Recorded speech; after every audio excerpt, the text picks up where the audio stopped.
家这一生真是个笑话。从小被厌弃，做妹妹的踏脚石，嫁给不爱我的晋王，靠着心狠手辣，我熬死了丈夫，斗死了妹妹，成了这大周最尊贵的女人。曾经害我的那些人，后来都死在我手里。可这高处不胜寒的滋味，真是冷透了骨髓。若有来世，我绝不为人做嫁衣。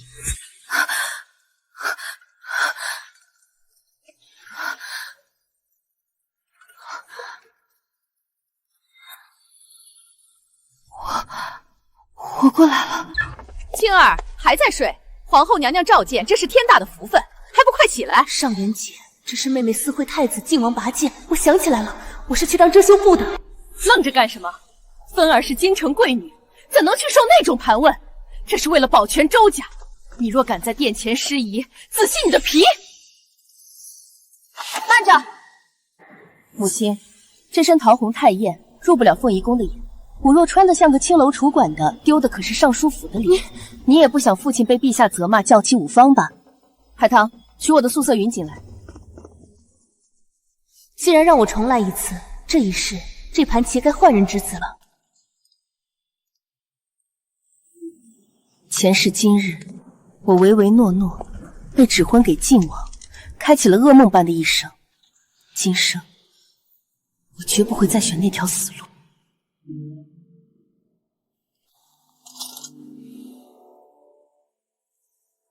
宣吏部尚书之女周青儿觐见。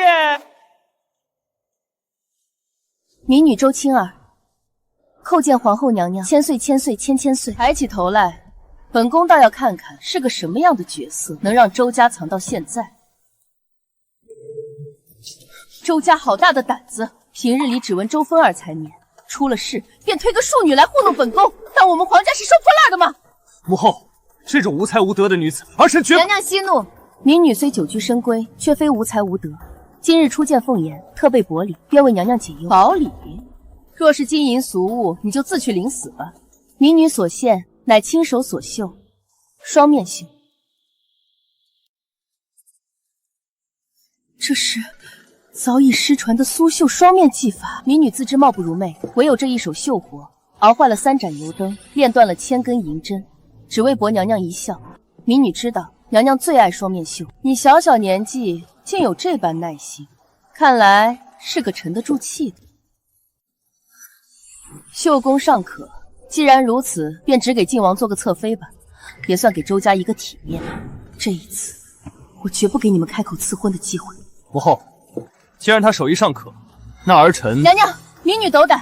听闻娘娘出身将门，除了双面绣，更爱兵法阵图。民女愿在宫中闭关3月，为娘娘绣制一幅6阵图屏风，做您生辰贺礼。6阵图，那可是极其繁复的大工程，就连上一局最好的绣娘都不敢接，更何况还要融入兵法神韵。若3个月绣不成，民女愿领死罪；若绣成，只求娘娘赏民女一个恩典。若是绣不成，可是欺君之罪。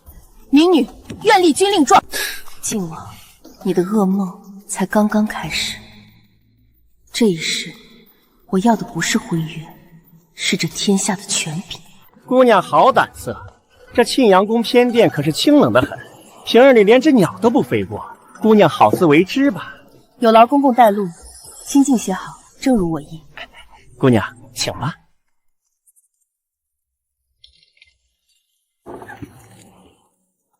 这庆阳宫虽偏，却是离御书房最近的地方。前世我就是从这里开始，一步步爬上去的。3个月，足够我布下一盘大棋了。这一次，我要让这宫墙之内皆听我号令。晋王，咱们来日方长。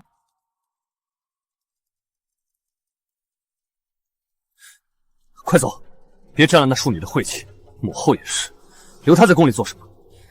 躲吧，晋王，你越厌恶我，我便越安全。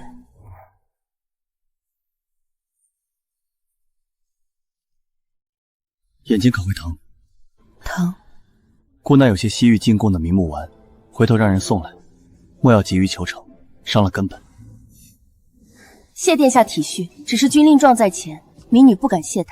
那你多注意休息，姑还有公务在身，便不打扰了。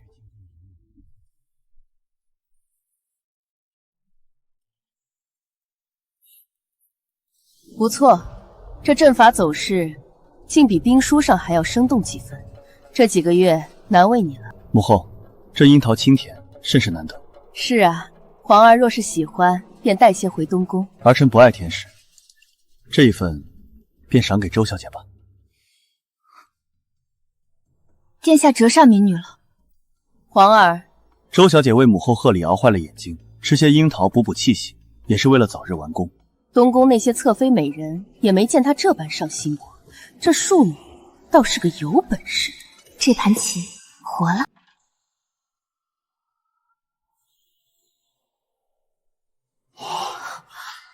陛下，若非亲眼所见她一针一线绣成，臣妾断然不敢相信这是人力所为。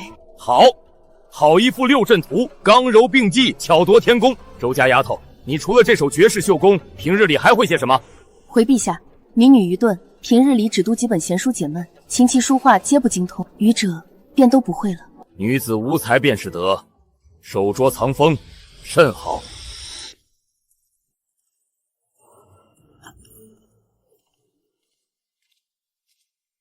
你竟然还能活着回来！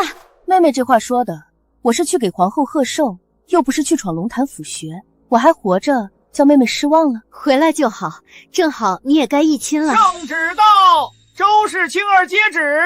吏部尚书之女周青儿，温婉贤淑，秀逸超群，深得朕心，特赐婚于皇太子，择日完婚。钦此。太子？怎么可能是太子？不！民女谢主隆恩。我费尽心机钻研太子喜好，若不是晋王那个蠢货搅局，这太子妃之位本该是我的，凭什么便宜那个贱人？哭什么？圣旨虽下，大婚未成，过几日便是宫中赏花宴，只要让他失仪，甚至失身，皇家为了颜面，定会换人。母亲说的对，我要让他身败名裂。小姐，奴婢刚在继母院外无意间听闻，他们打算在赏花宴上暗中安排，想要更改这门婚事。更改婚事？他们当陛下是可随意轻慢的吗？小姐，要不要奴婢今晚就去？杀鸡焉用牛刀，既然他们想玩，那便陪他们玩玩。前世欠我的债，也该收点利息了。青儿，明日便是大宴，这紫气东来最是吉利，芬儿特意让出这料子，你可一定要穿。是啊，长姐，这可是妹妹的一片心意。紫气东来，秦王最恨紫色，因他挚爱的小妾便是穿着紫衣惨死。他们这是想借那个混世绵望的手，让我在众目睽睽下被羞辱，毁了这门亲事。小姐，既然知道是陷阱，为何还要穿？只有穿上，才能让他们自食恶果。好了，这才是真正的画龙点睛。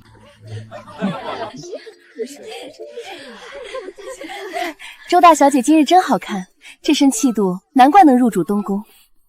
谬赞了。美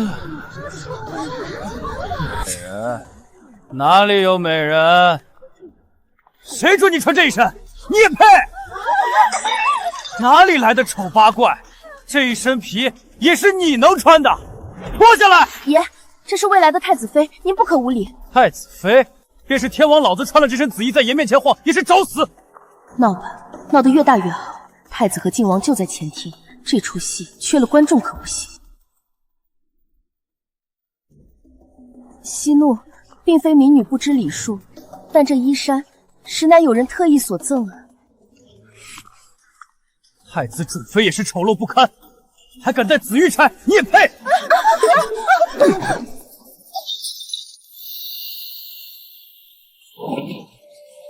闹什么？太子，这丑女丢人现眼，我也就推了她一下。你还是请陛下重选个准妃吧。坏了，殿下，众位都在场看见了，是世子爷推搡摔碎了这镯子。坏了又如何？本世子赔你10个8个。世子爷承认便好，这镯子乃是定亲时皇后娘娘亲赐，更是太后老佛爷生前的贴身之物，意欲圆满。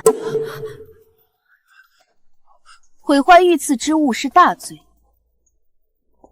不过，爷若愿当众给我磕3个响头，此事我自己担责，绝不连累。究竟怎么回事？王妃娘娘，衣裳是舍妹送的，发钗是母亲给的。青儿久居深闺，确实不知这是爷的忌讳。如今玉镯已碎，爷亲口承认是他所为。好个伶牙俐齿的丫头！太后遗物受损，乃大不敬。若不愿跪我，那便只能去向皇后娘娘请罪了。逆子，还不跪下，给太子准妃赔罪！妃，跪下！是我的错。张姐，你也太狠心了。虽然衣服是我送的，可我也不知会翻呢。你为何当众构陷我？大小姐，自家姊妹何必当众泼脏水？构陷？这分字是你素来的标记。众目睽睽，衣服是你送的，忌讳是你故意隐瞒的。靖王殿下，这脏水究竟是谁泼的？原来真是二小姐借刀杀人，这心肠也太歹毒了。亏我以前还以为她知书达理，原来是个两面三刀的货色。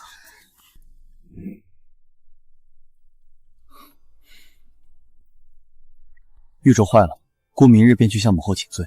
给我吧，此事姑来担。谁说玉镯坏了？那是地摊上2文钱买的赝品，碎了便碎了。原来这满园宾客都被你骗了。兵不厌诈，殿下不也没拆穿我吗？得罪秦王府，你不怕报复？秦王府若敢动我，便是自寻死路。卧榻之侧，岂容他人酣睡？陛下早已忌惮这个弟弟，殿下若想坐稳江山，秦王必除。青儿所言极是，只是嫁给姑，你可有遗憾？毕竟你与靖王……靖王不识我，我与靖王从未相识。那些旧事不提也罢。青儿，无论你如何想，可我希望你知道，姑不觉遗憾。姑知道，那副百鸟朝凤是你绣的，那次救靖王用绣品换药方的人也是你。姑想要的，从始至终都是你。那幅救了靖王命的百鸟朝凤，确实是我所绣。当年我求神医救他，神医所化，我便绣了。他先救我一命，我又救他一次，如今两清了，再无瓜葛。殿下，青儿如今只想走一条通往权势高位的路，不会再回头。姑便是你的路。孽障！得罪了秦王，你想害死全家吗？还不去磕头赔罪？父亲，女儿如今是太子准妃，代表皇家颜面。我若向一个王爷磕头，太子何处容身？陛下又该如何看你？父亲，都是女儿不好，是女儿鬼迷心窍。老爷，千错万错都是妾身的错，是妾身叫女无方。母亲既然知错，那便由母亲去秦王府门口跪着赔罪吧，让世人看看您的慈母之心。既全了秦王府的面子，又显我周家诚意，陛下定会怜惜父亲。青儿所言极是，夫人，为了周家，你便去吧。老爷。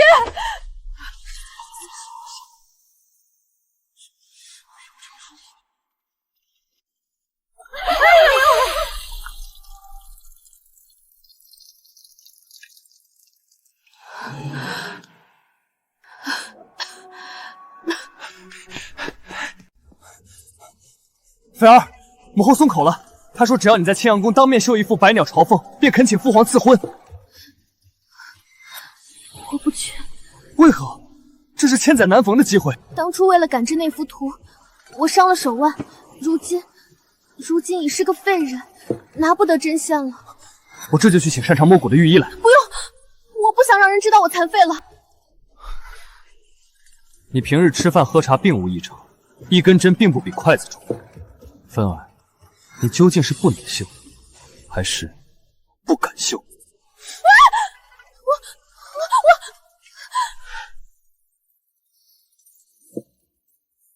我回去吧。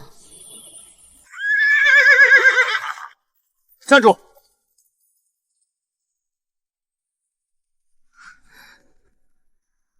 当初那幅百鸟朝凤图是你绣的，救我的人是你。王爷直到今日才想明白，太子殿下可是早就懂了。为何不告诉我？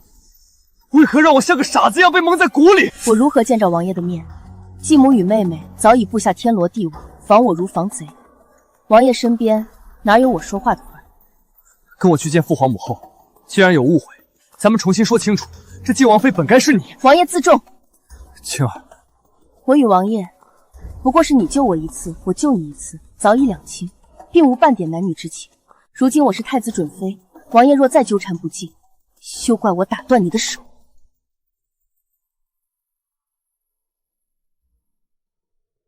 下。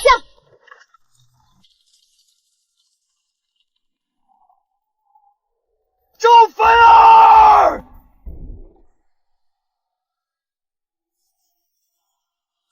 父皇，周家欺君罔上，当年救儿臣性命之人乃是周青儿，周家却以次充好，用周芬儿冒名顶替，骗取儿臣感情与赏赐，求父皇明察。周爱卿，可有此事？陛下，微臣冤枉啊！微臣也是今日听王爷提起才知道真相。都是微臣的妾内胆大妄为，为了太君亲生女儿，竟敢做出这等混淆视听之事。微臣常年忙于公务，竟被妇人蒙蔽，臣有失察之责，请愿受罚。哼，好一个失察！皇上明察，这一切都是那贱妇所为。二小姐，不好了！老爷回府发了大火，说您欺君罔上，不仅进了您的族，还说以后都不许您去前院见客了。哟，这不是那只爱抢功劳的野鸡和他蠢哥哥吗？请自重，自重！当初你们家那野鸡是怎么耍本世子的？来人，给我拿下！怕什么？本世子还没说要打死你。这样吧，只要你过去扇他10个耳光，我就放过你们。打不打？不打我就废了你一双手。哥，我不想死。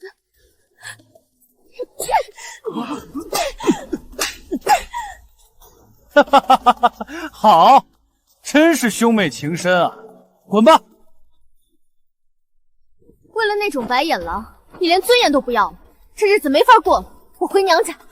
夫人，你别碰我，恶心！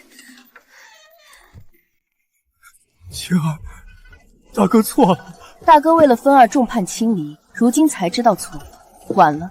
还是青儿争气，那个孽障，以后我就当没生过。父亲，芬儿有今日，难道不是您和大哥纵容的结果吗？现在想撇清，未免太可笑。我是太子准妃，父亲想动手前，最好掂量掂量。都是他！只要周青儿死了，父亲就会重新疼我，大靖王哥哥也会回心转意。小姐，我们要怎么做？当然是送他上路。他死了，一切就会回到原点。想弄死我，这手段真是拙劣的令人好笑。小姐，要揭穿他吗？不必，既然他急着找死，那我便将计就计，送他最后一程。明日他去云雾寺祈福，必经那条险道，做得干净点，要向师族坠崖。二小姐放心，拿人钱财，替人消灾，保准那大小姐尸骨无存。只要他死了，一切都会好起来的，一定会的。速战速决，推下去！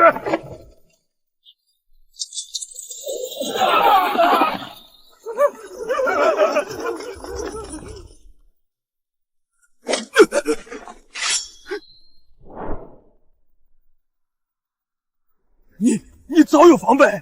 为了杀我，反而连私房钱都掏空了吧？说，谁指使的？是周家二小姐，她给了小的全部身家，求大小姐饶命。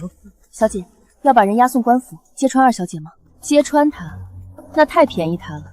哪怕进了官府，父亲也会想办法保她一命。我不喜欢斩草不除根。那小姐的意思是，她既盼着我死，我便如她所愿，处理掉这些人，不留活口。然后回州府报丧，就说大小姐遇刺，马车受惊，连人带车坠入万丈深渊，尸骨无存。是，走。小姐这是要置之死地而后生？只有我死了，她才会在此刻的狂喜中露出最致命的破绽。走吧，这场好戏该收场了。姐姐走好，这太子妃的荣耀，妹妹就替你想了。你当初怎么抢走的，如今就怎么还回来。家门不幸，小女福薄。鬼，大小姐回来索命了！你是人是鬼？妹妹看起来似乎并不希望我活着。阎王爷嫌我命硬不敢收，特地让我回来问问妹妹，买凶杀亲的钱花的可还痛快？青儿，你没死。父亲，若不是女儿命大，此时躺在棺材里的就是我了。这是杀手刀疤脸的亲笔画押，还有妹妹变卖首饰买凶的铁证。这怎么可能？真的是二小姐买凶杀人？假的，都是假的，是你陷害我！爹，他是鬼，他要害我！人证物证俱在，连你贴身丫鬟都招了，你还想抵赖？这杀手就在府外囚车上，要不要拉进来当面对质？哎呦，畜生！我周家怎么出了你这种心肠歹毒的孽障？竟然残害手足，简直猪狗不如！爹，您打我，您不是最疼我吗？来人，将这逆女立刻送往城外家庙剃度出家，带发修行。对外就说她得了失心疯，这辈子死也不准踏出家庙半步。不要，爹，我不去家庙，我是未来的靖王妃，大哥救救我！各位叔伯，劳烦各位跑一趟，招待不周，还请海涵。青儿，为父大义灭亲了，你可满意？父亲做得很好，这家里的风气确实该好好整顿了。臣等恭贺太子殿下与太子妃大喜。秦王贺太子大婚，特送奇礼一份，祝太子殿下独臂难支，早日也能有左膀右臂。有心了，呈上来。我家王爷说了，这只手是在战场上砍下的敌寇之手，煞气重，正好给娇滴滴的太子妃冲冲喜。身体发肤受之父母，虽是敌寇，死后亦是一条亡魂。将残肢断臂带入喜堂，非但吓不到本宫，反倒显得秦王府暴戾子孙，不修阴德。来人，将这断臂带下去，寻个风水宝地厚葬了。死者为大，这是本宫给他的体面。是。来而不往非礼也。海棠，奴婢在，请将这尊无量寿佛带回给秦王。这是何意？杀孽太重，今日送尸，明日恐遭天谴。本宫回赠此佛，愿日夜焚香诵经，洗清这一身血腥气，也好多活几年。太子妃，好一张利嘴！还不拿着滚！是要孤治你个惊驾之罪吗？今日那断臂，连孤看了都觉得晦气，你竟一点不怕？死人有什么可怕的？活人心里的鬼才最可怕。娶妻如此，夫复何求？晴儿，从今往后，这东宫便是你的战场，你我夫妻一体荣与共。殿下放心，那些魑魅魍魉，妾身会一个个帮您收拾干净。给太子妃请安。昨夜殿下在臣妾宫中留宿，折腾的晚了些，姐姐不会怪罪吧？毕竟我父亲是兵部侍郎，殿下总要给几分薄面，多疼我些也是有的。妹妹说的哪里话？伺候殿下是本分，妹妹辛苦了。姐姐能体谅就好。只是我看妹妹面色虽红润，却隐隐透着虚亏，想必是日夜操劳伤了底子。我身体好得很。海棠，去库房把那只百年老参鹿茸，还有皇上赏赐的阿胶都拿来，吩咐太医院张太医即日起每日都要去李侧妃宫中请平安脉，并亲自监督妹妹服下这10全大补汤。是。不必了，我不爱喝苦药。这是本宫的一片心意，更是为了皇嗣着想。妹妹若是推辞，难道是看不起本宫，还是不想为殿下绵延子嗣？臣妾谢赏。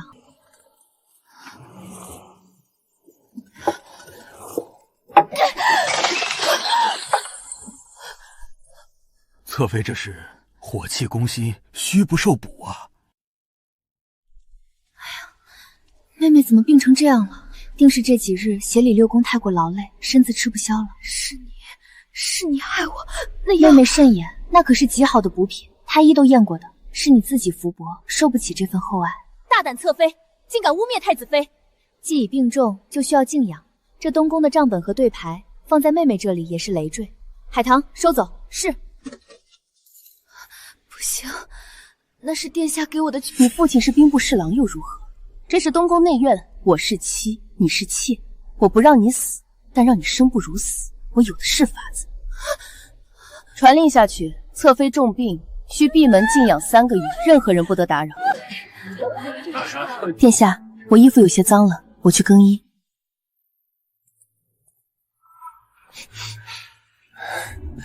青儿，本王的好青儿。靖王殿下，请自重，我是你的皇嫂。什么皇嫂？当初本来该嫁给我的是你，是你那下作的妹妹骗了我。青儿，你心里还有我对不对？我知道你和我喜欢过那个贱人。靖王醉了，我与你从未有过半点私情。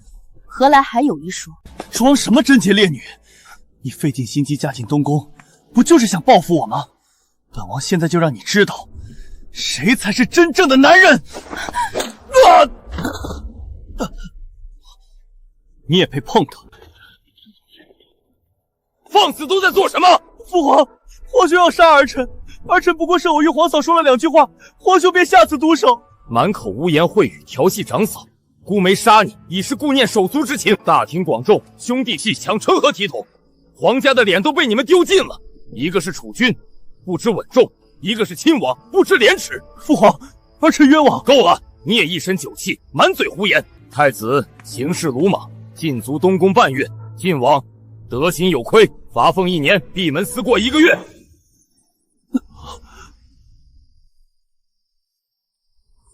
殿下这一拳打得虽爽，却也把自己搭进去了。为了我不值得。他是故意的，他借酒装疯想毁你清誉，我若忍了，还算什么丈夫？殿下，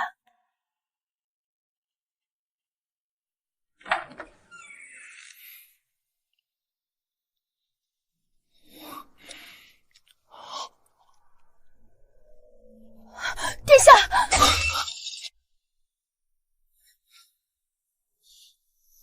这是赤焰丹，此乃西域虎狼之药，虽能强行提神压制痛处，但却是燃烧心血，饮鸩止渴。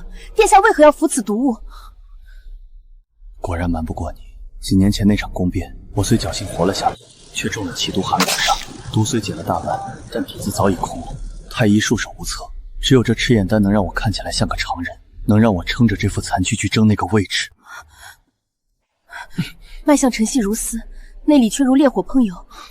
这药不能再吃了。不吃，不吃，我连这书房的门都走不出去，如何护你？如何斗过秦王和老四？我这身子不过是熬1天算1天罢了。晴儿，我不许你说这种话。我是你的妻，你的命就是我的命。殿下忘了，我外祖家世代行医，虽不敢称神医，但我曾在一本孤本古籍上见过克制寒骨煞的方子。把这赤焰丹扔了，从今夜起，你的身体交给我，哪怕是逆天改命，我也要从阎王手里把你抢回来。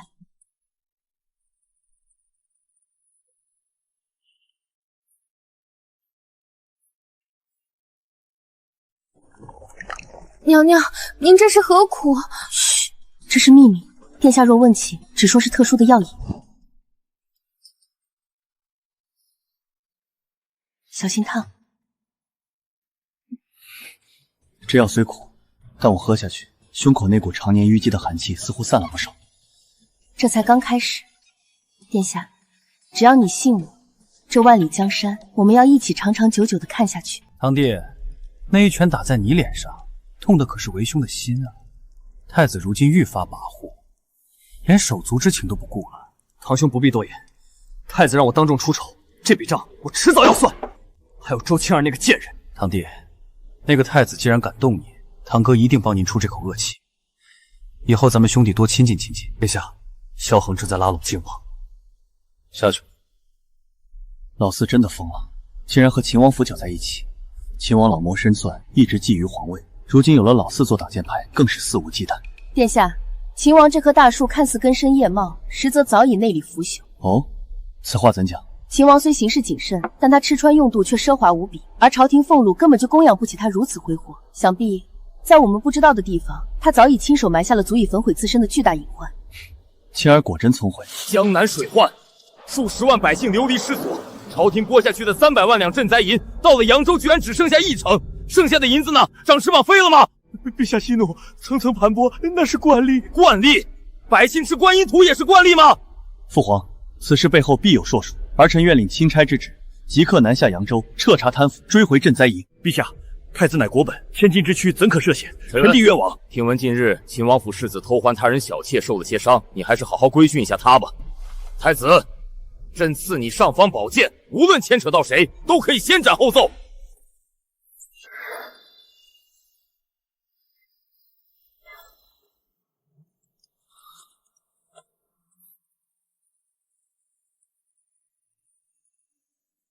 江南那是秦王与晋王苦心经营多年的钱袋子，殿下此去无异于虎口夺食。孤知道，但若不斩断他们的财路，这大好河山迟早被诛空。只是姑这一走，你在宫中……殿下放心，前朝的刀光剑影你来挡，后宫的阴风鬼雨我来灭。太子刚走，你就打扮得如此肃静，是在给谁摆脸色？本宫听说那周肥儿近日刚死于家庙，你可是连滴眼泪都没掉。如此凉薄之人，怎配辅佐太子？母后教训的是，儿臣只是心系江南灾民，愿为太子祈福，故而速以减刑。哼，少拿太子压本宫！既然你要祈福，那就在这跪着抄写女则100遍，抄不完不许吃饭。哟，这不是太子妃吗？听说太子去江南那穷乡僻壤受苦了，你这刚被皇后罚完，怎么看起来这么狼狈啊？江南水湿，容易淹死人，没了太子，你在本宫眼里连只蚂蚁都不如。水深自有龙潜，倒是贵妃娘娘，小心这贪来的金山银山太重了，压断了脊梁。贵妃娘娘好自为之。海棠，我们走。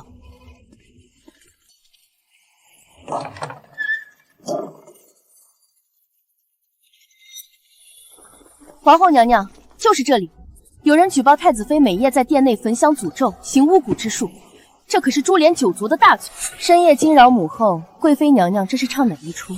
既有举报，那便搜，若有冤屈，本宫自会还你清白；若坐实，本宫绝不姑息。启禀皇后，东宫上下并无偶人符咒，搜查无果。贵妃娘娘，您这算不算诬告储君家眷？不可能，肯定藏起来了。既然娘娘如此笃定宫中有秽物，那这秽物若不在我这儿，会不会是贼喊捉贼，还在娘娘宫里没来得及拿出来？母后，为证清白，儿臣恳请一并搜查翊坤宫。找到了。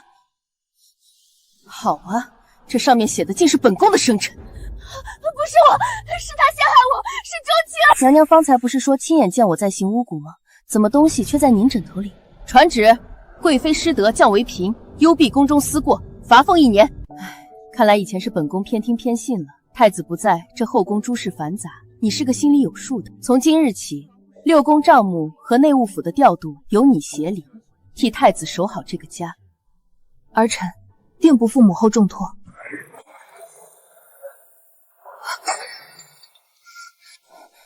为何我的心绪如此不宁？难不成是太子那边出事了？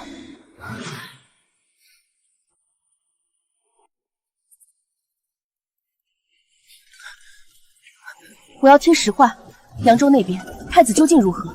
殿下2日前在运河遇刺，身中剧毒，生死未卜。消息已被2江总督封锁。海棠，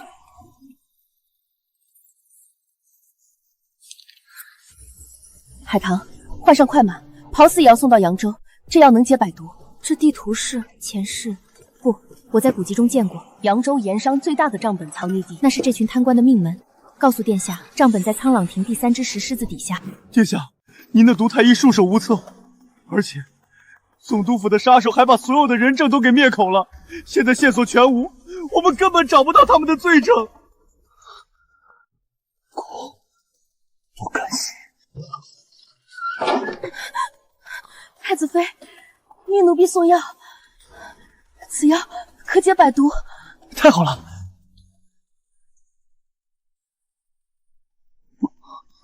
太子，除了药，还有此物，也是太子妃让奴婢务必要送来的。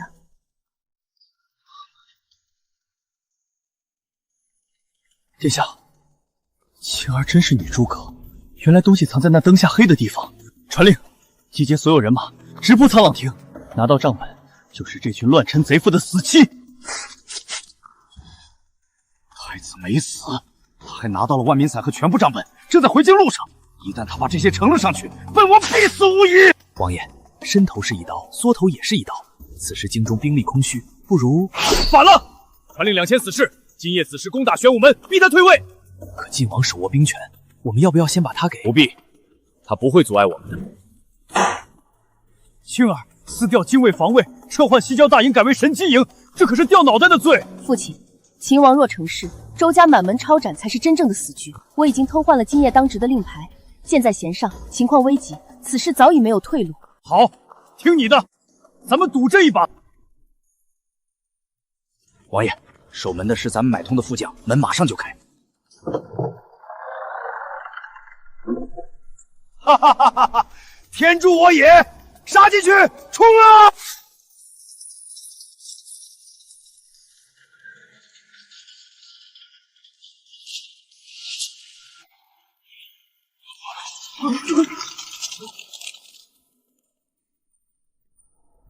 皇叔深夜带兵入宫，这是要造反吗？周青儿，你算计我！算计你？那倒也没有，我只是顺水推舟，让你自己送上门来罢了。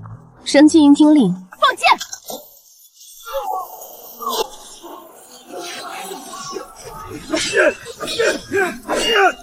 周青儿，你不得好死！逆贼秦王，还不快快束手就擒！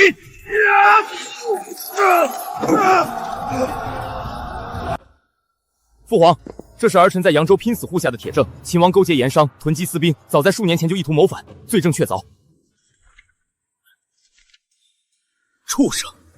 朕一直以来待他不薄，他竟如此对朕！陛下，按律当如何处置？秦王一脉，结党营私，谋逆犯上，赐秦王鸩酒，秦王府上下满门抄斩。周青儿，是你设局害我们！你这个毒妇！若非秦王起兵逼宫，我也设不了这个局。路是你们自己选的，我做鬼也不会放过你！你会遭报应的！你和你那太子都会不得好死！报应？这话前世我已经听腻了。世子爷，你就一个人安心上路吧。周青儿，青儿！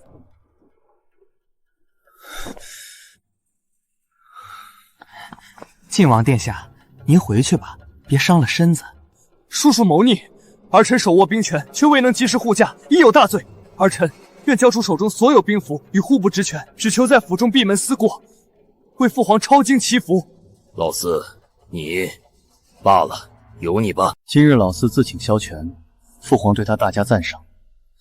我想秦王已处，老四又不想再争了，这场夺嫡之争总算是尘埃落定了。殿下当真觉得晋王是息了心思？他今日连兵符都交了，这就是最大的诚意。毕竟是手足兄弟，我不想再赶尽杀绝。他在秦王得势时甘当绿叶，从不抢功，可在秦王倒台后第一时间撇清关系，交出兵符，看似懂事，实则是在避祸藏锋，好暗中蓄力。青儿，你是否太多虑了？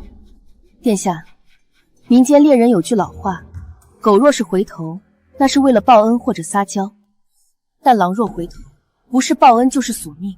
他此刻收起爪牙蛰伏，只是因为还没有等到一口咬断殿下喉咙的机会。殿下若对他心软，便是把刀柄递到了他手上。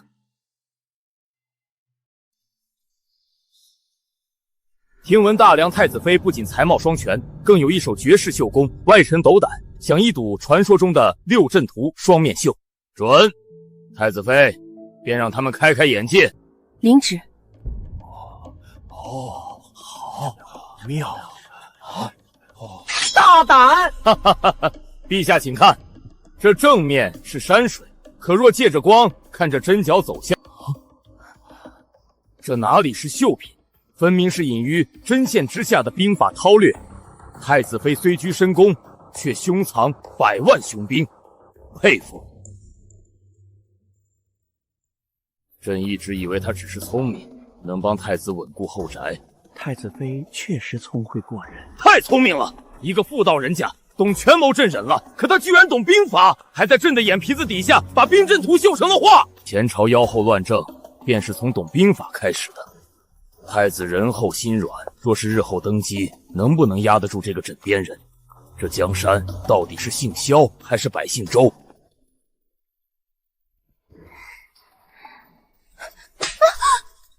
贱婢！我看你是奉茶是假，想勾引殿下是真。太子妃饶命，奴婢不敢。青儿，你这是做什么？他只是奉茶而已。殿下心疼了。自从那日大殿之上我漏了锋芒，殿下是不是觉得我心思深沉，不如这小蹄子单纯可人？来人，把这贱婢拖下去，重责20大板。以后东宫不许有半个颇有姿色的丫头。哎呦，陛下，今儿东宫可热闹了。太子妃发了好大的火，把那奉茶宫女打得皮开肉绽，还立了规矩，说以后谁敢多看太子一眼，就挖了谁的眼珠子。朕还以为她真是个胸怀锦娇的女诸葛亮，没想到骨子里到底还是个善妒的小女子。到底是女人嘛，眼皮子浅，盯着自家那1亩3分地，生怕男人被抢了。善妒好啊，若她完美无缺，朕反而睡不着觉。一个只会盯着后宅争风吃醋的女人，翻不起大浪。把这些钱送给翠云，送她出宫养伤。今日是我委屈她了。青儿，你是故意的，故意在父皇眼线面前演这出戏，自污名声，只为保命。六阵图让父皇起了杀心，若是让他觉得我会威胁萧家江山，我们迟早都会死在他手里。唯有让他看到我是一个心胸狭窄、难成大器的妒妇，他才会对你我也放心。为了我，让你受委屈了。只要殿下信我，这妒妇的骂名我背便背了。婉儿，如今太子妃在宫中因擅妒惹了陛下不快，恩宠难长久。你是周家的后手，爹打算把你送进宫，哪怕是送给近日风头正盛的靖王做侧妃，也要保住周家的荣华。婉儿，你意下如何？全听父亲安排。好，那我这就开始着手安排。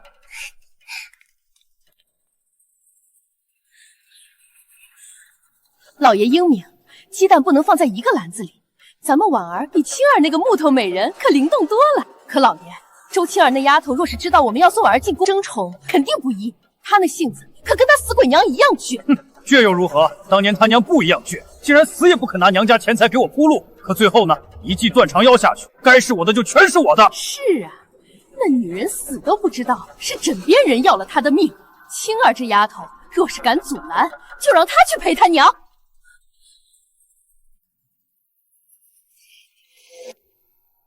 青儿啊，这是你堂妹婉儿，为父想着你在宫中孤单，想送她进去帮你分忧，也好替你分担些琐事。父亲想送，那便送吧。当真？女儿一定好好关照妹妹。从今日起，我周青儿无父无母，无家无祖，这周家的满门荣耀，我会亲手一点点捏碎。回宫，这里我也待够了。这是家父历年来卖官鬻爵的铁证，每一笔账目都有他的私印为证。另外，这封信里是大哥当年私下联络秦王妄图邀功的往来书信，字字清晰。娘娘，这可是抄家灭族的大罪啊！您这是要置你家于死地啊！周府早已烂透了，大人只需明日早朝呈上，便是大功一件。至于我，大义灭亲，也是为了保全太子的名声。陛下，吏部尚书周道远贪赃枉法，受贿白银100万两，其长子更是勾结秦王余党，意图不轨。陛下冤枉啊！这都是污蔑，老臣对陛下忠心耿耿。那这私印也是伪造的吗？朕最恨结党营私，你不仅贪，还让你儿子掺和皇室争斗，当朕瞎吗？传朕旨意，革去周道远一切官职，抄没家产，流放岭南3000里，永世不得回京。其长子贬为庶民，长子武士，逐出京城。陛下饶命啊！青儿，快去求太子救救为父，我是冤枉的，那些都是污蔑，你快救救我！那账册是我给御史的。你这个孽女，我是你爹啊！你也配？当年你让那个毒妇在母亲药里下断肠草时，你就不是我爹了。你都知道了。大哥被贬，你流放千里，继母那个毒妇没了荣华富贵，想必生不如死。这便是你们欠我母亲的债。你放心，我一定会让人好好招待你的。啊！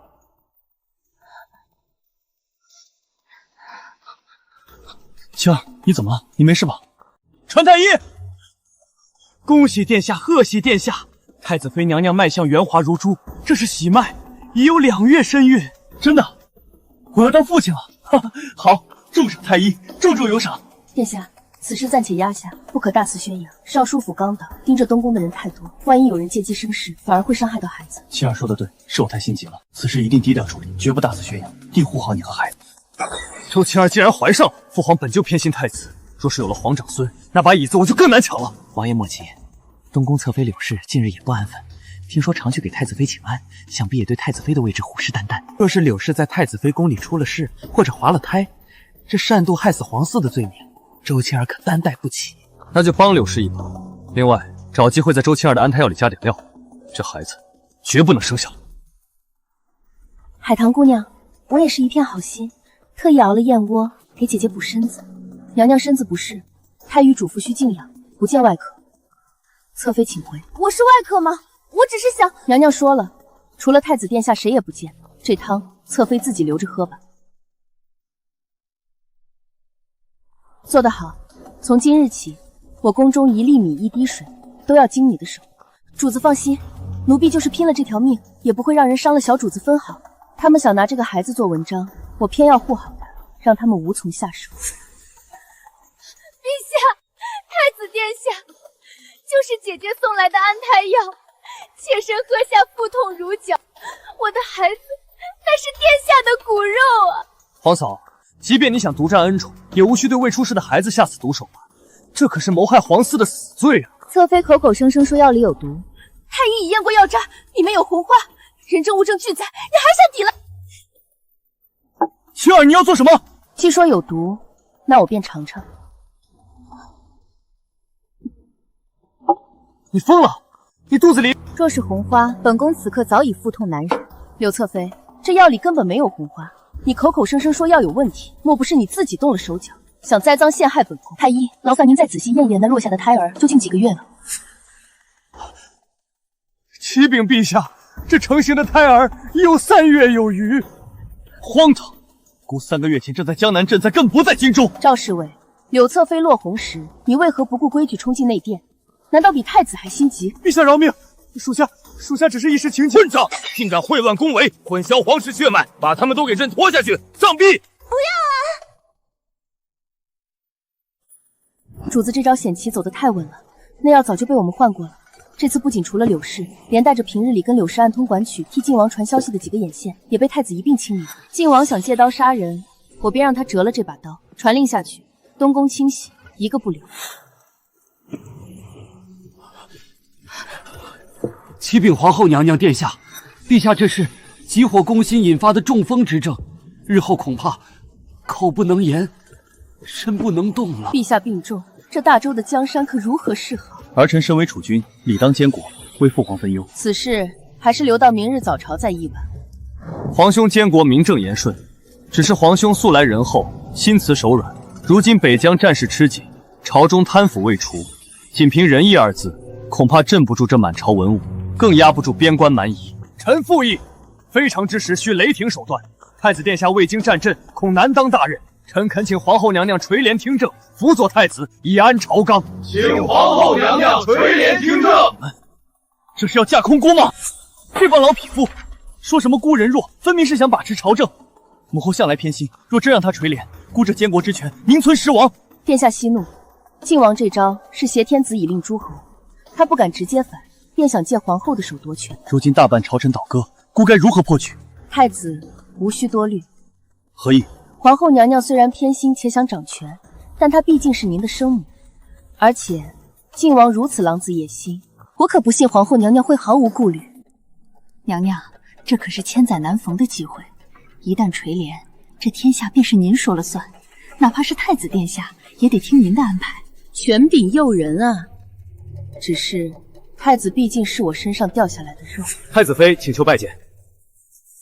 这么晚了，他来做什么？让他进来。母后可认得此图？这是当年先帝留下的六阵图，讲的是排兵布阵、治国安邦之道。你拿这做什么？这图中轴为天心，正如太子乃国之储君，若天心不稳，四方必乱。母后，晋王今日能借您之手架空太子，明日太子一倒，东宫失势，晋王还会留着您这位曾掌控朝政且大权在握的母后吗？他敢！自古权欲迷人眼，晋王若真心敬重您，便该辅佐兄长，而非离间骨肉。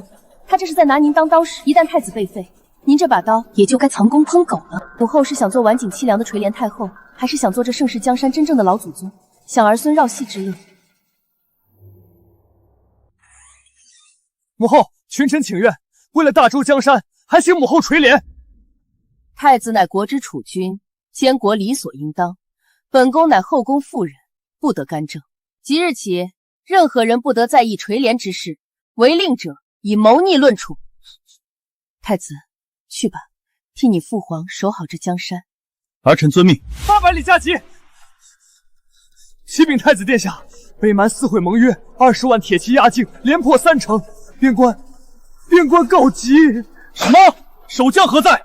自从秦王溺案后，秦王旧部多被革职流放，如今北疆防线空虚，朝中确实无大将可用了。皇兄，国难当头，臣弟愿领兵出征。臣弟虽不才，但也曾在军中历练，定能为皇兄分忧，保我大周河山。晋王所言有理。老二此时要兵权，无异于放虎出山。一旦虎符在手，他还会把姑这监个国放在眼里吗？这哪里是去打仗，分明是去抢。二弟一片赤诚，姑心甚慰。但二弟尚需留在京中辅佐姑处理政务。北疆战事紧急，领兵之事姑另有安排，就不劳二弟费心了。皇兄，如今除了我，谁还能？姑亲自去。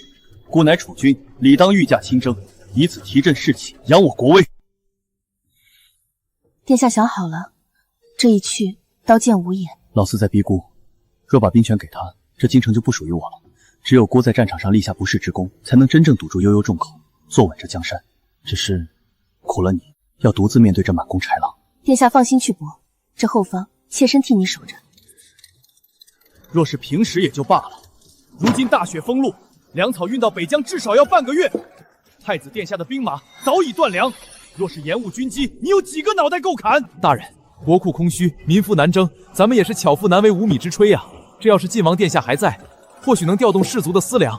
可如今不行，我这就去找皇后娘娘定夺。唯有晋王能担此重任，筹措粮草，以解燃眉之急。青儿，这尚书大人是想说，离了晋王，大周就转不动了？微臣不敢，只是路途遥远。传本宫令，即刻重启开中法，令江南盐商即刻运粮至北疆边境，每运200担，赐盐引1张，许其在京贩运。这可是祖制，而且盐铁专营。非常之时行非常之事，商贾重利，有盐引为诱，他们会比官府的运粮队跑得快10倍。你是要守着祖制，看着太子饿死，还是要保家卫国？出了事，本宫一人承担。按太子妃说的办。启禀娘娘太子妃，江南商帮昼夜兼程，第一批粮草已送抵前线。太子殿下大军士气大振，首战告捷。这调动钱粮的手腕，雷厉风行，老练毒辣，哪里像是个深闺妇人，倒像是在此道经营几10年的老手。既然粮草已足，接下来便是整顿京中防务。诸位大人，我们继续议事吧。殿下，信里写的都是些妇人家常的理短，叮嘱太子添衣保暖，说是亲手缝制了一件棉袍送去，并无军机要务。哼，我在左翼军安插了赵将军，明日大战，只要赵将军按计划溃败，皇兄的中军就会暴露在蛮夷的弯刀之下，到时候这就是一场为了国捐躯的意外。殿下英明。妾身缝制此袍，特意加厚了左袖，恐针脚藏针，殿下务必先煎出线头。好一个左袖藏针！原来晋王的杀招在左翼军赵钱身上。殿下，明日决战，赵钱若反，后果不堪设想，是否立刻拿下？不，阵前斩将动摇军心。既然他想送姑上路，姑就借蛮夷的刀替他清理门户。传令下去，明日中军变阵。敌军势大，左翼顶不住了，撤！快撤！大周太子中门大开，杀！变阵，合围！太子，你坑我！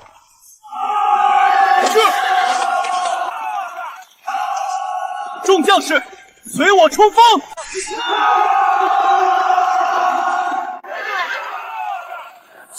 晋王，你的刀断。太子殿下威武，真是战神下凡啊！听说晋王麾下那个赵钱临阵脱逃，害得太子殿下差点输了，幸亏殿下神机妙算。赵钱这个废物，死便死了，还背上了临阵脱逃的骂名，连累本王在军中的威信扫地。殿下慎言，如今太子声望如日中天，咱们在军中的眼线，怕是都要夹着尾巴做人了。好啊，吾儿终于长大了，这才是大周储君该有的样子。儿臣幸不辱命，驱逐北蛮，收复失地。此战虽胜，但左翼军赵钱贪生怕死，致使将士无辜折损。儿臣以依军法，将其失手示众。皇兄英明，这等败类死不足惜。皇兄此番神勇，臣弟佩服。四弟过奖，只是姑在赵钱遗物中发现不少往来书信，似乎还有别的隐情。不过今日大喜，姑不想扫兴，暂且压下不表。赏，重赏太子大赦天下。怎么回事？预产期不是还有半月吗？启禀殿下，许是今日大军凯旋，满城鞭炮震天，娘娘受了喜气惊动，羊水提前破了。产房血气重，你刚从战场回来，带着煞气冲撞了怎么好？在外面等着。前世我并没有孩子，这是我逆天改命得来的骨肉。娘娘用力啊，看到头了！孩子，你爹爹凯旋了，大周安稳了，你此时不来，又待何时？恭喜殿下，贺喜殿下，是个小皇孙，母子平安。天佑大周，嫡长孙降生。这是大周的福气啊！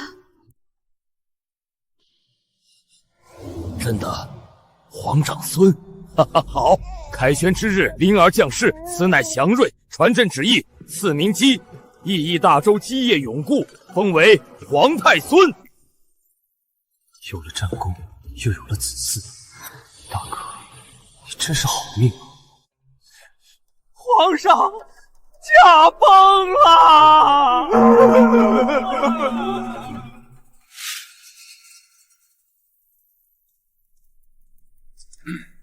先帝遗诏，皇太子仁孝文治武功，成都有毒！快灭火，救遗诏！不必救了，那根本不是遗诏，那是皇兄你的催命符。老四，你疯了！这是父皇的灵钱，各位大人看清楚了，王公公刚读遗诏便中毒身亡，分明是有人在那卷轴上下了剧毒。父皇此时驾崩，定也是遭了毒手。太子名为坚固，实则弑君。他怕父皇改立太子的遗诏曝光，故而杀人灭口，毁尸灭迹，一派胡言。父皇生前已立太孙，何须改立？因为父皇早就看穿了你的狼子野性。来人，奉晋王令，捉拿弑君逆贼。老四，你终于图穷匕现了。刘统领，你是父皇一手提拔的，竟也跟着乱臣贼子谋反！良禽择木而栖，殿下得罪了。皇兄，别挣扎了，这宫里宫外都是我的人，今夜你插翅难飞，只要你死，这弑君的罪名就坐实了。谁敢动太子？皇嫂，你这是带着母后来自投罗网？逆子，你父皇尸骨未寒，你竟敢逼宫！二殿下说太子毁了遗诏，那不过是王公公手中的赝品。真正的遗诏，父皇早已交由母后保管，就在此盒中，上面清楚写着传位于皇太子。此时此刻，是不是真遗诏已经不重要了？只要你们都死绝了，我写的那份就是真的。动手！慢着！二殿下以为控制了禁军便胜券在握，你可知我这双面绣绣的是什么？这才是真正的京郊大营调兵虎符。这半年来，我借送绣品出宫之名，早已与京郊大营赵将军互通生息。不可能，那不过是李红。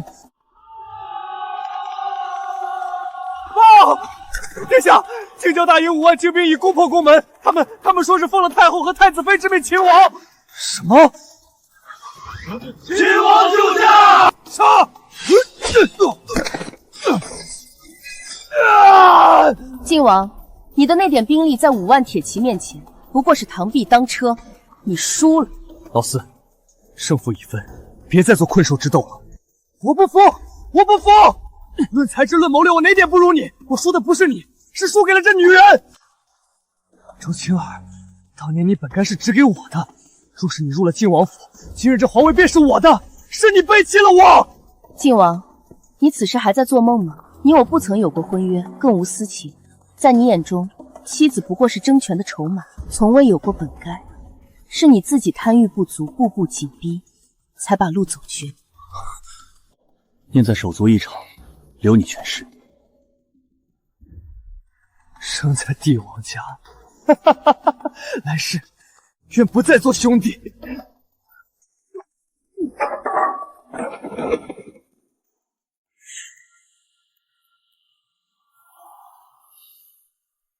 吾皇万岁万岁万万岁！皇后千岁千岁千千岁！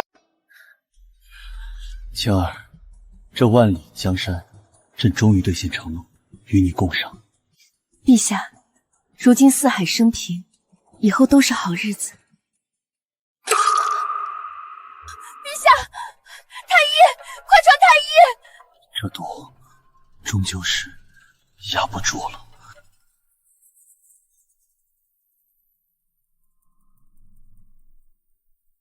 皇后娘娘恕罪，陛下昔日沙场旧伤未愈，又中了多年的慢性毒药，如今毒入骨髓，微臣无能，陛下恐怕只剩3年寿数了。记住，陛下只是偶感风寒，今日这话若传出半个字，本宫诛你9族！滚下去配药。娘娘，陛下龙体究竟如何？登基大典见血，可是大凶之兆。荒谬！陛下不过是操劳过度，急火攻心。太医说了，静养数日便可痊愈。谁敢在此妖言惑众，乱我军心？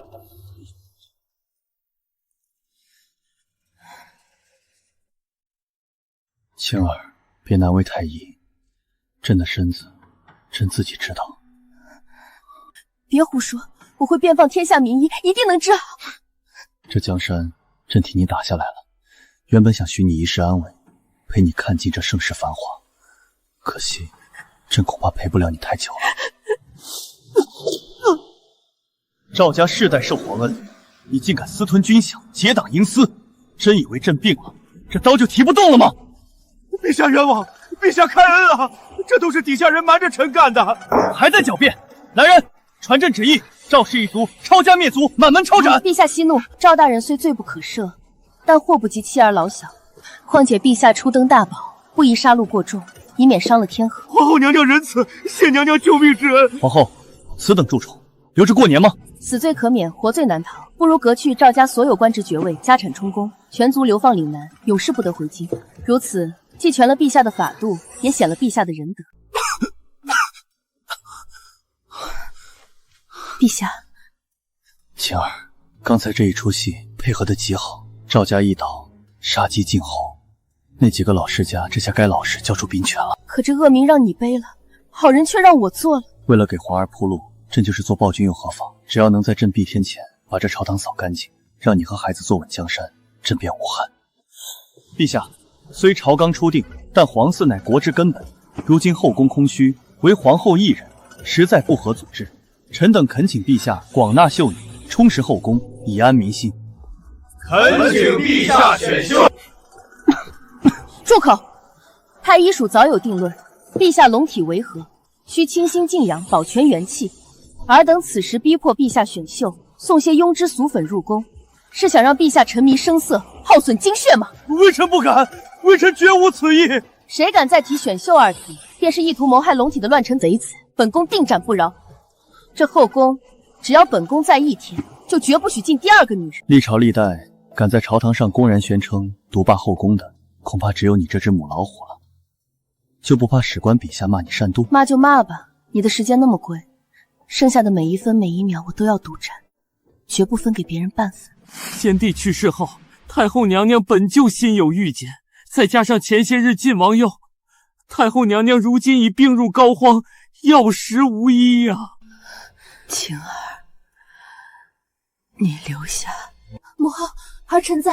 当初你刚入宫，哀家百般刁难，当时我只觉得你出身低微，手段太过狠辣，非乃良配。如今看来，是哀家老眼昏花，看走了眼。母后言重了，是儿臣昔日不懂事。幸好有你在，皇帝身子垮了，若非你这般刚强手段，这大好江山怕是早已被那群豺狼虎豹分食干净。这是先帝留给哀家的最后底牌，引龙卫，他们只认牌不认人，藏于市井朝堂，无孔不入。母后，这太贵重了，拿着。皇帝命不久矣，太子上幼，日后孤儿寡母，这就是你保命杀人的刀，替哀家守住这天下。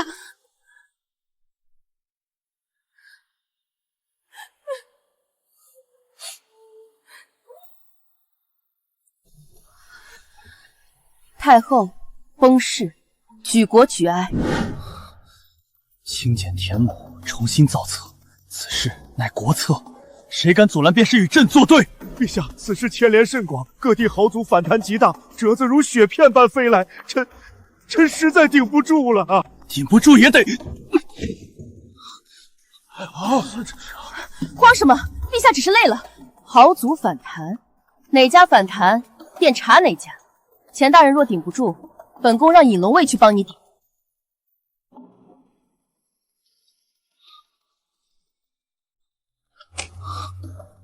朕连笔都握不住了，朕的时间不够了。陛下，我握着你的手写。青儿，你来，朕口述，你来批。从今日起，你的字便是朕的字，你的意便是朕的旨。外面风大，太医说您不能受寒。今夜上元，满城花灯，我想和你去看看，不是以皇帝皇后的身份，只是作为你的夫君，这是我最后的心愿了，青儿。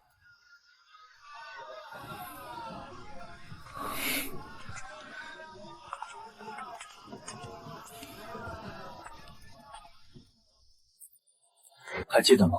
那年上元节，朕也是在这里第一次见到你。那时你提着一盏兔子灯，眼里全是算计，却装得比谁都无辜。原来陛下那时就看穿了，那你还敢娶我？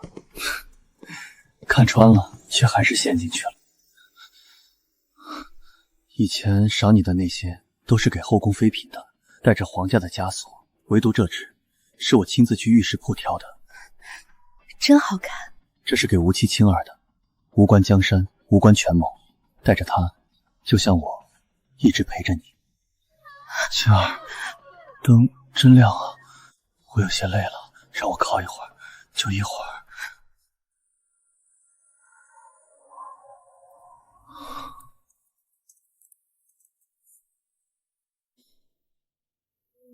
陛下，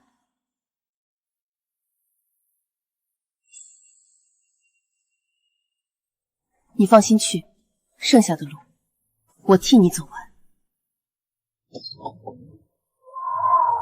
娘娘，陛下他……陛下龙御宾天了。皇上，闭嘴，都不许哭！如今太子年幼，藩王虎视眈眈，心政未稳。此时发丧，便是给了乱臣贼徒起兵的借口。这大周江山，顷刻便会分崩离析。传本宫懿旨，封锁养心殿，只进不出，任何人不得走漏半点风声，违令者九族全诛。臣等遵命。密不发丧，待大局定。母后，我要母后。陛下年幼，此等哭闹成何体统？若传出去，岂不让藩王笑话我大周无主？太后娘娘，陛下尚在襁褓，无法理政，臣等受先帝遗诏辅政，为了江山社稷，这传国玉玺理应由政事堂暂为代管，待陛下成年后再行归还。拿来！放肆！先帝尸骨未寒，王大人便要欺负孤儿寡母吗？太后娘娘，后宫不得干政，这是祖制。您一介妇人，懂什么治国之道？若是耽误了国事，您担待得起吗？臣等也是为了大周好。好一个为了大周！先帝在时你唯唯诺诺，先帝刚走，你便要在金殿之上逼宫夺玺。谁敢动玉玺一步，这把剑先斩后奏，我看谁敢试！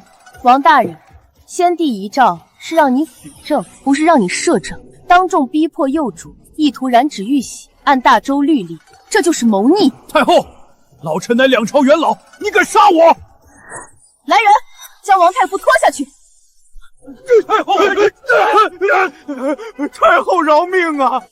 暂有此心者，王太傅便是下场。这些世家大族见王家倒了，不仅不收敛，反而联合起来给哀家施压，想架空朝廷。太后，如今朝中无人可用啊！无人，那是世家的说法。传哀家懿旨，重开恩科。这一次不问出身，只看才学。凡有治国良策者，虽不一亦可入仕。我要亲自提拔寒门子弟，换掉这朝堂上的朽木。上一世，我也是这样坐在这里，那时我心中满是权欲的火焰，冰冷而疯狂。而这一世，臣张邯叩见太后，叩见皇上，微臣愿为大周肝脑涂地。平身，张青，哀家今日破格提拔你，不仅是因为你的文章，更是因为你心中有百姓。微臣明白，微臣定会竭尽所能，绝不辜负太后娘娘的期望。啊！西北急报，西北王赵立以此番太后乱政为名，集结10万大军起兵造反，连破3城，直逼京师。太后，西北铁骑凶猛，不如割地求和。割地？今日割一城，明日便要割半壁江山，谁敢再言和，斩立决！其他人退下，章邯和禁军统领留下。上一世，我曾专门研习此图数载，每一处险要，每一种变阵，都烂熟于心。西北王骄横，必轻视我朝中无将，传令前线主帅魏将军，明日正午弃守青阳关，全军后撤30里，退守落凤坡。太后，青阳关乃天险，若弃守，敌军将长驱直入。按哀家说的做，这叫蛇盘阵中的诱敌深入。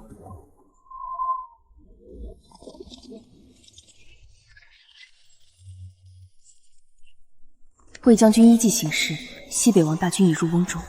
飞鸽传书第2道密令：封死谷口，火攻。这一战，我要让天下藩王知道，这大周的主人究竟是谁。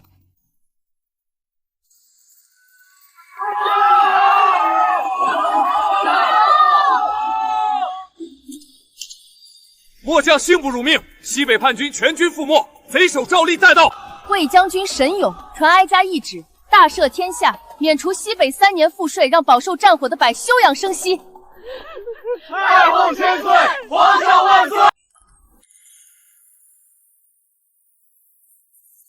太后，这是工部新修的水利图，依您所言，引流灌溉，江南今年的稻谷产量翻了一番。国库丰盈，但这钱不能烂在库房里。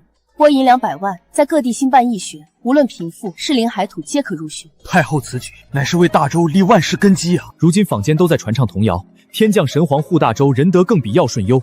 太后，这女中尧舜之名，您当之无愧。哀家不在乎什么虚名，哀家只求这江山稳固，求这孩子能在一个太平盛世里长大，不用像我当年那般在刀尖上舔血。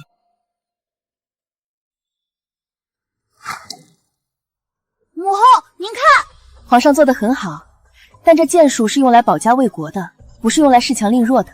治国如射箭，要心正，也要眼明。儿臣记住了。母后，大家都说现在是盛世，什么是盛世？盛世就是百姓碗里有肉，孩子手里有书。若是受了委屈，这世间还有公道可循。放肆！瞎了你们的眼睛！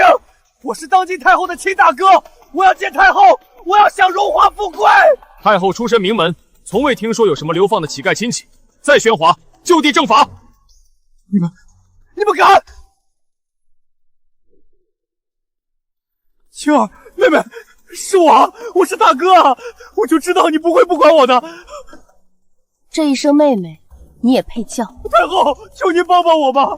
如今爹娘都死在流放路上了，咱们周家就剩我这一根独苗了，血浓于水啊！太后，这里是足够你挥霍半生的银票。多谢太后，多谢太后！拿了钱，立刻消失，往南走，越远越好。若是让我知道你再往京城迈进一步，或者对外吐露半个字，我会让你知道什么叫真正的骨肉分离。太后，此人贪得无厌，留着终是祸患，为何不杀他脏了哀家的手？这也是对他，对那个曾经软弱的周青儿最后的了断。走吧，从此以后，这世上再无周家女，只有大周太后。陛下，治国之道在于勤，这斗鸡乃是玩物，玩物丧志啊！朕玩一会儿怎么了？整天知乎者也，烦都烦死了。太傅大人，陛下乃是95之尊，想做什么便是做什么。倒是您管得比太后还宽，不知道的还以为这天下有2个主子呢。小安哥说的对，母后管朕，你也管朕，朕到底什么时候才能自己做主？太后，听说今日御书房那边，陛下没听太傅讲课，反而把太傅气病了。这孩子最近越发任性了，但他本性纯良，或许是哀家逼得太紧。百家御书房，哀家去看看他。都在干什么？太傅是3朝元老，你竟为了只妒忌将他气病。身为天子，你的责任呢？责任！母后口口声声为了朕，其实就是想掌控朕。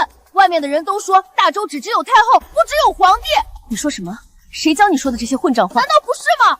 什么都要听你的，真不想做你的傀儡，真讨厌你！母后，您管得太宽了，该歇歇了。我为了这个孩子，为了大周耗尽心血，甚至刚刚斩断了唯一的亲情，可换来的竟然又是这一幕。傀儡，好，既然你觉得哀家碍眼，传哀家口谕，即日起，太后身体抱恙，这朝政便让皇帝自己做主吧。陛下，请跪下！陛下，南方水患急需拨款，不可拖延啊！国库吃紧，哪里来的银子？还是先修缮边防要紧。别吵了，朕想想。陛下，不如咱们溜出宫去斗鸡，这些老头子吵得奴才头疼。滚开！朕的江山都要乱了，你还只知道斗鸡？这是你父皇，你只知道他是天子，威风八面，可你知道他怎么死的吗？兵术是累死的，也是被人害死的。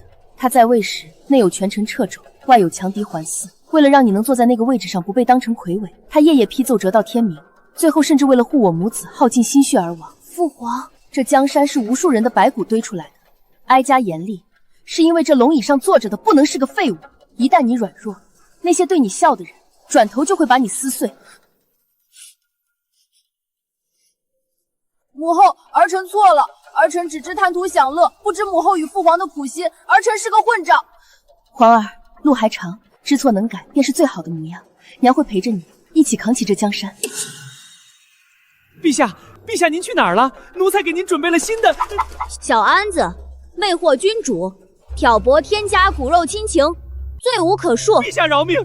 太后饶命啊！拖下去，杖毙！不要啊，皇上，饶命啊！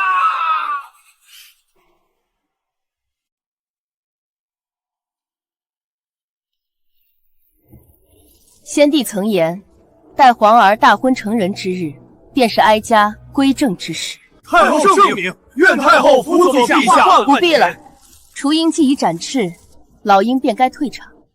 皇帝接印，从此这大周的江山是你一人的。母后，您何必搬走？正阳宫是历代太后居所，您若搬去偏僻的庆阳宫，儿臣如何向天下交代？正阳宫太吵，不仅是人吵，心也吵。哀家累了半辈子，想图个清静。况且你有了皇后，这后宫该由她来做主。母后若还在正阳宫压着，她如何立威？去吧，别让新娘子久等。太后，您真的放得下吗？那可是至高无上的权力。张涵，你可知我入宫前最想做什么？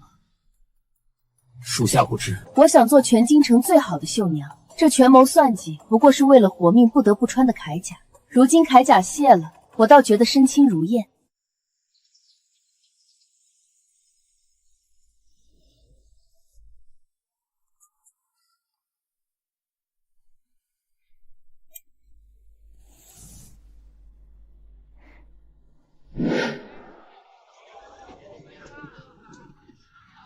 夫人，慢些走，今晚人太多了。陛下，哦不，家里的小爷若是知道您偷偷溜出来，怕是又要急坏了。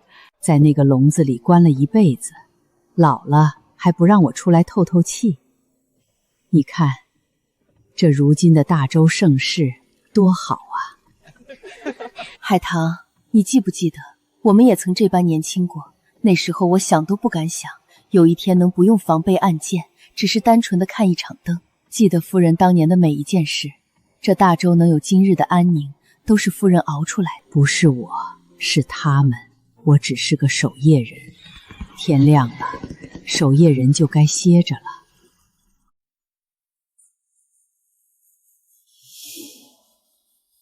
青儿，来看灯。是你吗？你来接我了吗？夫人，您怎么了？看到熟人了？没什么，只是看到了以前的岁月，真的很好。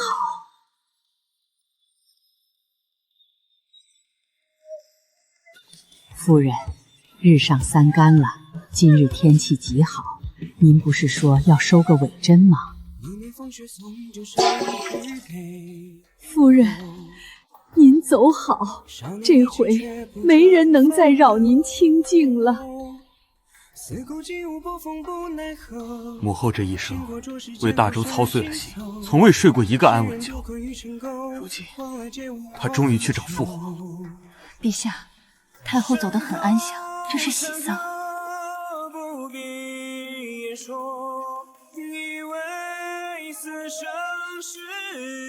这一世，我不再是黄泉路上的踏脚石，也不是高处不胜寒的孤家寡人。我护住了我想护的人，守住了我想守的家。我爱过，也被爱过，此生足矣。